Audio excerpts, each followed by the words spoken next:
जय हिंद। स्वागत है आप सभी का एक बार फिर से आपके अपनी यूट्यूब चैनल सॉफ्ट स्टडी में। मैं हूं सौरभ और एक बार फिर से आपके साथ हूं।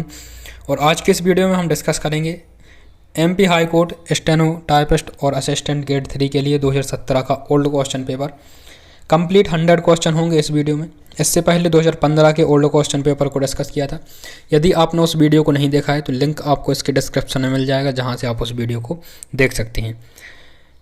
स्टार्ट करेंगे इस वीडियो को पहले क्वेश्चन के साथ में। वीडियो पसंद आए तो इसे ज़्यादा से ज़्यादा लाइक करें, शेयर करें। चैनल पर यदि आप नए हैं तो चैनल को सब्सक्राइब करके बेल नोटिफिकेशन को प्रेस करना ना भूलें, ताकि यहाँ पर अपलोड की नेक्स्ट वीडियो की नोटिफिकेशन आपको सबसे पहले मिल जाए। शुरुआत करते हैं वीडियो की। और पहला क्वेश्चन आपकी स्क्रीन पर है, लिखा हुआ है कि असीरगढ़ का किला किस जिले में स्थित है। तो यहाँ पर क्वेश्चन है और 4 ऑप्शन है, ऑप्शन 1, ऑप्शन 2, ऑप्शन 3, ऑप्शन 4। और यहाँ पर करेक्ट आंसर भी आपको देखने को मिल जाएगा। तो असीरगढ़ का किला किस जिले में स्थित है ये आपको बताना है। बैतूल में, छिंदवाड़ा में, ग्वालियर में या फिर बुरहानपुर में। तो दोस्तों असीरगढ़ का किला जो स्थित है यह कहाँ पर स्थित है? बुरहानपुर में। ऑप्शन नंबर 4 इसका करेक्ट हो जाएगा।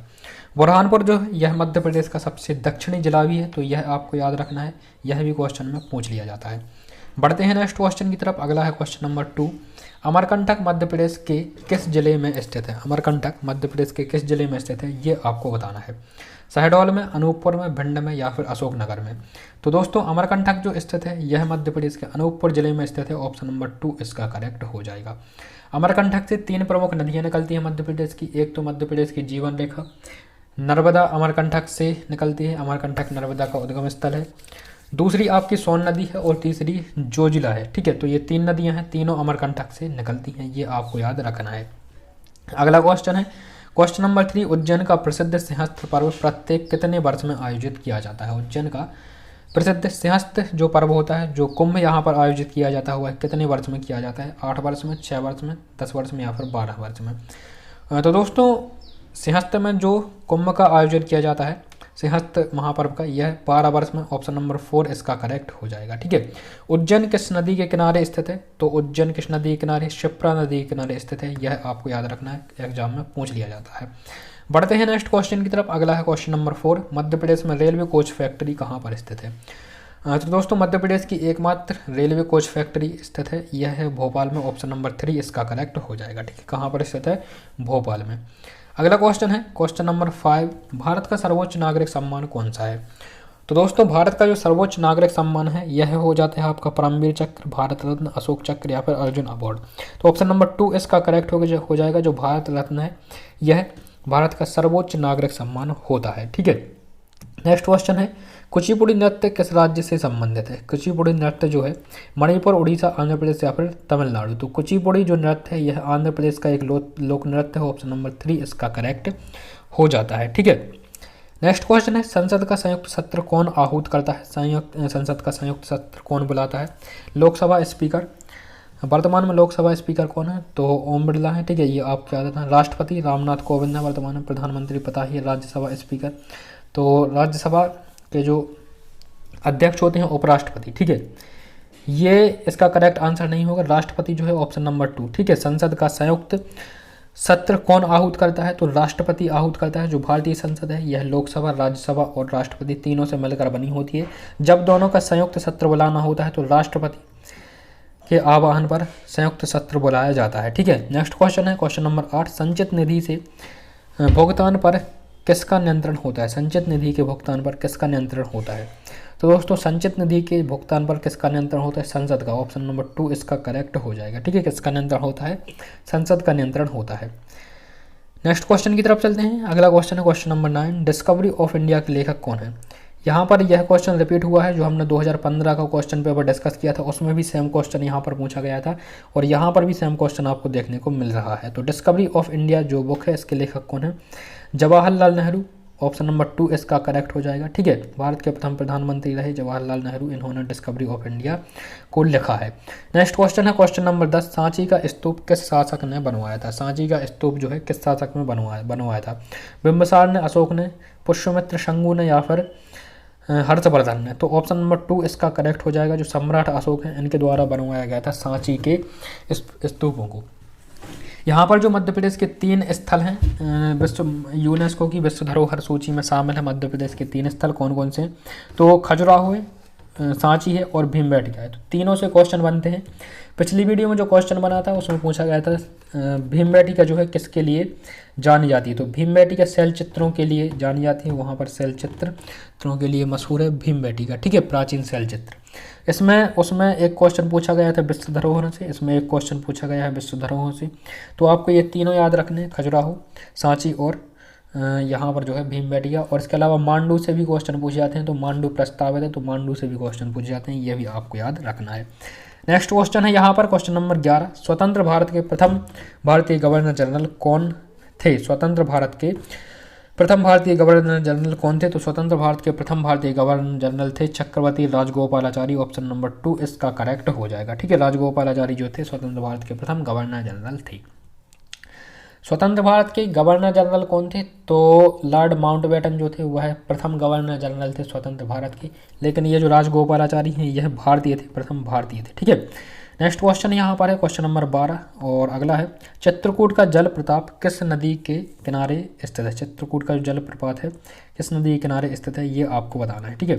तो यह जो स्थित है यह इंद्रावती नदी के किनारे, ऑप्शन नंबर 3 इसका करेक्ट हो जाएगा। इंद्रावती नदी पर स्थित है चित्रकूट का जल प्रपात, ठीक है, ये आपको याद रखना है। नेक्स्ट क्वेश्चन है क्वेश्चन नंबर 13, लिखा हुआ है किसी व्यक्ति के खून का ग्रुप ए बी है, वह किस व्यक्ति को खून दे सकता है? किसी व्यक्ति के खून का जो ब्लड ग्रुप है वह ए बी है, तो वह किसे दे सकता है? तो दोस्तों ए बी जो है यह सर्वग्राही है, ब्लड ले तो सबसे सकता है लेकिन दे केवल ए बी वालों को सकता है, ठीक है। ये ए बी जो होता है, ए बी ब्लड ग्रुप होता है, ये सबसे ब्लड ग्रुप ले सकता है, चाहे ओ हो, ओ नेगेटिव हो, ओ पॉजिटिव हो, ठीक है, ए बी हो, कोई भी हो, ये सबसे ब्लड ले सकता है। लेकिन यह केवल ए बी वालों को दे सकता है और जो ओ नेगेटिव है ये सभी को दे सकता है, ए को, बी को, ओ को, ए बी को, ये सभी को दे सकता है, ठीक है। तो ये कहलाता है आपका सर्वदाता और ए बी कहलाता है आपका सर्वग्राही, ठीक है। बढ़ते हैं नेक्स्ट क्वेश्चन की तरफ। अगला है क्वेश्चन नंबर 14, लिखा हुआ है भारत का सबसे लंबा पुल कौन सा है? तो कौन सी नदी पर स्थित है? गंडक नदी पर, गंगा पर, रावी पर या फिर लोहित पर? तो भारत का जो सबसे लंबा पुल है यह किस पर स्थित है? लोहित पर स्थित है। यह इससे पहले जो भारत का सबसे लंबा पुल था यह कौन सा था? तो महात्मा गांधी सेतु बिहार में जो स्थित है वह सबसे लंबा पुल था, उसकी लंबाई लगभग 3 किलोमीटर थी। लेकिन 2017 में यहाँ पर एक नए पुल का उद्घाटन किया गया था जिसे भूपेन हजारिका नाम से, भूपेन हजारिका, ठीक है। कहाँ पर स्थित है? यह असम और अरुणाचल प्रदेश, असम और अरुणाचल प्रदेश के जो है ढोला और सादिया दो शहरों को जोड़ता है भूपेन हजारिका। यह लोहित नदी पर स्थित है। 2017 में इसका उद्घाटन नरेंद्र मोदी जी के द्वारा किया गया था, ठीक है। ये वर्तमान में भारत का सबसे लंबा पुल है। नेक्स्ट है भारत के उपराष्ट्रपति का चुनाव होता है। तो भारत के उपराष्ट्रपति का चुनाव कैसे होता है ये आपको बताना है। तो भारत के उपराष्ट्रपति का चुनाव कौन करता है? संसद के दोनों सदनों के सदस्यों द्वारा वोटिंग की जाती है, फिर इसका जो है चुनाव होता है। लोकसभा एवं राज्यसभा दोनों के सदस्य वोटिंग करते हैं, ठीक है। भारत के राष्ट्रपति का चुनाव कैसे होता है? तो भारत के राष्ट्रपति का चुनाव कैसे होता है? यहाँ पर लोकसभा के, राज्यसभा के और विधानसभा के तीनों के सदस्य यहाँ पर वोटिंग करते हैं जब भारत के राष्ट्रपति को चुना जाता है, ठीक है। उपराष्ट्रपति को संसद और लोकसभा के संसद के सदस्यों द्वारा, जिसमें राज्यसभा एवं लोकसभा के सदस्य सम्मिलित होते हैं, और राष्ट्रपति को संसद में लोकसभा, राज्यसभा और विधानसभा तीनों के सदस्यों द्वारा चुना जाता है, ठीक है। नेक्स्ट क्वेश्चन यहाँ पर क्वेश्चन 16, टोडरमल का संबंध किससे है? टोडरमल का संबंध किससे है? तो सबसे पहले तो ये पता होना चाहिए कि टोडरमल है कौन। तो टोडरमल जो है यह अकबर के नवरत्नों में से एक थे टोडरमल, ठीक है। अकबर के जो नवरत्न थे इनमें टोडरमल भी शामिल थे और टोडरमल संबंधित हैं यह वित्त विभाग से। किसको संभालते थे? वित्त विभाग को यह संभालते थे। टोडरमल ने एक प्रथा शुरू की थी आयन ए दहशाला, जिसे टोडरमल बंदोबस्त के नाम से भी जाना जाता है। यह भूमि से संबंधित थी, ठीक है। तो इसका जो करेक्ट आंसर हो जाता है ऑप्शन नंबर 3 वित्त, वित्त से संबंधित थे टोडरमल। नेक्स्ट क्वेश्चन है वयस्क व्यक्ति के शरीर में कितनी अस्थियां पाई जाती हैं? वयस्क व्यक्ति के शरीर में अस्थियों की संख्या कितनी होती है? 274, 206, 214 या फिर 226? तो एक वयस्क व्यक्ति के शरीर में पाई जाने वाली हड्डियां होती हैं 206, ऑप्शन नंबर 2 इसका करेक्ट हो जाएगा। जब बालक का जन्म होता है बच्चे का तो लगभग 300 हड्डियाँ उसके शरीर में पाई जाती हैं, लेकिन जैसे जैसे बालक बड़ा होता जाता है वैसे वैसे कुछ हड्डियों का विलय हो जाता है और वयस्क अवस्था से तक आती 206 हड्डियाँ वहाँ पर बचती हैं मानव शरीर में। क्वेश्चन पूछा जाता है मानव शरीर की सबसे लंबी हड्डी कौन सी है, तो ये आपको पता होना चाहिए। जो हमारी जांघों में हड्डी पाई जाती है, घुटनों के ऊपर जो हड्डी होती है, ठीक है, ये मानव शरीर की सबसे लंबी हड्डी होती है। इसे क्या बोला जाता है? फीमर इसे बोला जाता है, ठीक है। सबसे छोटी हड्डी कौन सी है मानव शरीर की? तो स्ट्रेपीज। स्ट्रेपीज यह कान में पाई जाने वाली हड्डी है। और जब कोई आवाज़ आपके कर्णकुहरों से टकराती है, जब कोई आवाज़, ध्वनि तरंगें जो होती हैं आपके कानों तक पहुंचती हैं, तो ये हड्डी जो स्ट्रेपीज होती है ये कंपन करती है, ठीक है, जैसे साउंड की तरह ये कंपन करती है और फिर ये ध्वनि तरंगों को कन्वर्ट करती है आपके दिमाग में समझने के लिए, ठीक है। तो इस प्रकार से हमें ध्वनि सुनाई देती है। सबसे छोटी कौन सी? स्ट्रेपीज है। सबसे बड़ी कौन सी है? फीमर है। और कितनी हड्डियाँ पाई जाती हैं? तो वयस्क शरीर में 206 और बाल्यावस्था में लगभग 300 हड्डियाँ पाई जाती हैं। नेक्स्ट क्वेश्चन है, भारत के सर्वोच्च न्यायालय के न्यायाधीशों के स्वीकृत पद कितने हैं? तो भारत के सर्वोच्च न्यायालय में, सुप्रीम कोर्ट में कितने पद हैं? यहाँ पर 31 न्यायाधीश हो सकते हैं, ठीक है। नेक्स्ट क्वेश्चन है, मध्य प्रदेश उच्च न्यायालय के प्रथम मुख्य न्यायाधीश कौन रहे? तो मध्य प्रदेश से यह क्वेश्चन है, मध्य प्रदेश उच्च न्यायालय के प्रथम मुख्य न्यायाधीश कौन रहे? न्यायमूर्ति एम हिदायतुल्ला। ऑप्शन नंबर 2 इसका करेक्ट हो जाएगा। एम हिदायतुल्ला जो थे मध्य प्रदेश उच्च न्यायालय के प्रथम न्यायाधीश थे, ठीक है। मध्य प्रदेश उच्च न्यायालय का हेडक्वार्टर कहाँ पर है? मतलब मध्य प्रदेश उच्च न्यायालय कहाँ पर स्थित है? तो यह है जबलपुर में स्थित है। इसकी खंडपीठ भी है, तो यह ग्वालियर में है, ठीक है, इंदौर में है। तो ये आपको याद रखना है। नेक्स्ट क्वेश्चन है यहाँ पर, भारत का सर्वप्रथम परमाणु परीक्षण राजस्थान के पोखरण में किस वर्ष में हुआ था? भारत का सर्वप्रथम परमाणु परीक्षण कहाँ पर हुआ था? तो यह राजस्थान में हुआ था। कहाँ पर हुआ था? तो पोखरण में हुआ था। कब हुआ था? 1964 में, 1974 में यह परीक्षण हुआ था। ऑप्शन नंबर 2 इसका करेक्ट हो जाएगा।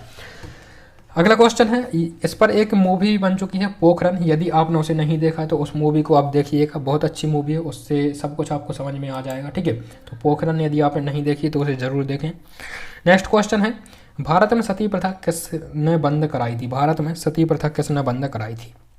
तो सती प्रथा जो होती थी, यदि किसी महिला का पति होता था, वह उस देहांत हो जाता था किसी भी कारण से, चाहे वो एज के कारण हो या फिर उसकी मृत्यु हो जाती थी युद्ध में लड़ते लड़ते, तो जो महिलाएं होती थी अपने पति की उसी चिता पर बैठकर अपने प्राण को त्याग देती थी, जिस चिता पर उसके पति को मुखाग्नि दी जाती थी, ठीक है। ये सती प्रथा होती थी।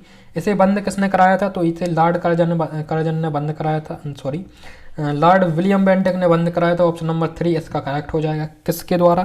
तो जो राजा राम मोहन राय थे, राजा राम मोहन राय, ठीक है, राजा राम मोहन राय और विलियम बेंटिक दोनों के प्रयासों के द्वारा सती प्रथा को बंद कराया गया था। कब कराया गया था? तो 1829 में, ठीक है, 1829, यह सन आपको याद रखना है। 1829 में राजा राम मोहन राय जी के प्रयासों द्वारा विलियम बेंटिक ने एक कानून पारित किया, सती प्रथा का अंत जिसके द्वारा कर दिया गया।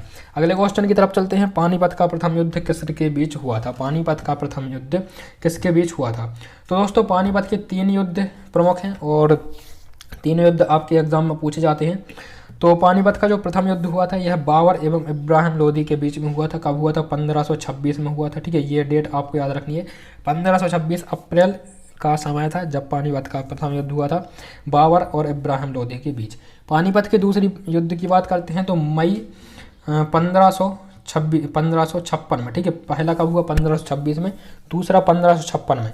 1556 में किसके बीच हुआ? तो यह अकबर, दूसरा युद्ध जो हुआ था अकबर और हेमचंद, विक्रमादित्य के हेमचंद या फिर विक्रमादित्य के नाम से उन्हें जाना जाता था। तो अकबर और हेमचंद के बीच में हुआ था पानीपत का दूसरा युद्ध। और जो तीसरा युद्ध था वह 1776 में हुआ था। किस किस के बीच में हुआ था? तो यह आपको कमेंट बॉक्स में कमेंट करके बताना है कि पानीपत का तीसरा युद्ध किसके बीच में हुआ था, ठीक है। बढ़ते हैं अगले क्वेश्चन की तरफ। अगला है, अंतर्राष्ट्रीय योग दिवस कब मनाया जाता है? अंतर्राष्ट्रीय योग दिवस मनाया जाता है 22 जून को, 21 जून को, 22 मई को या फिर 28 मई को, ठीक है। तो इसका जो करेक्ट आंसर हो जाएगा, लगभग सभी को यह पता होगा, ठीक। 21 जून को मनाया जाता है अंतर्राष्ट्रीय योग दिवस। इसकी शुरुआत कब से की गई थी? 2015 से इसकी शुरुआत की गई थी। 21 जून 2015 को पहला अंतर्राष्ट्रीय योग दिवस मनाया गया था। अगला क्वेश्चन है, नीति आयोग का पदेन अध्यक्ष कौन होता है?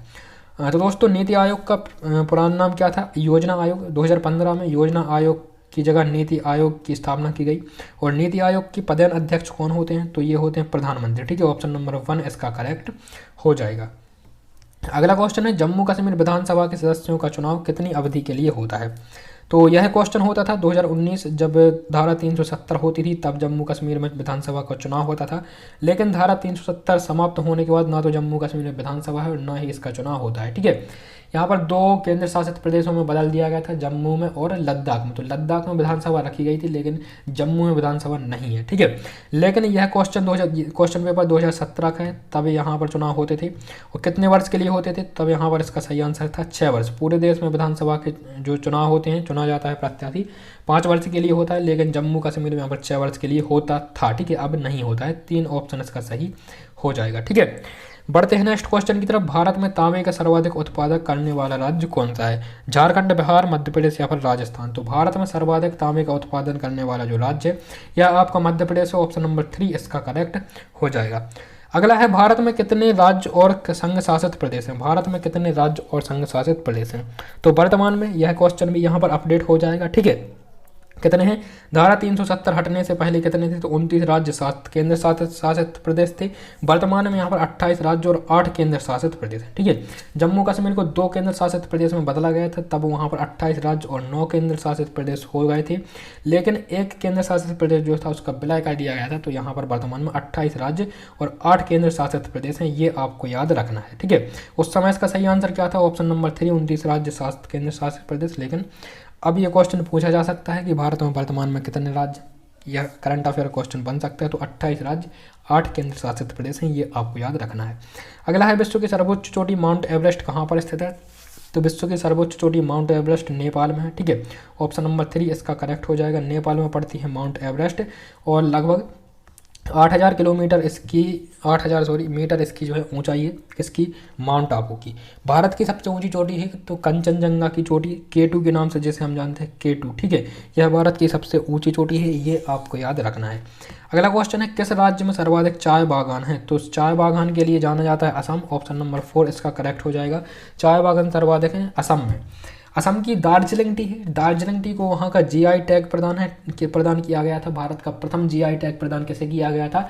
तो असम की दार्जिलिंग टी को किया गया था। ये क्वेश्चन इंपॉर्टेंट है, पूछ लिया जाता है, ये आपको याद रखना है। ठीक है, अगला है क्वेश्चन नंबर 30, निम्न में से कौन सी फसल अक्टूबर नवंबर माह में बोई जाती है और मार्च अप्रैल माह में काटी जाती है?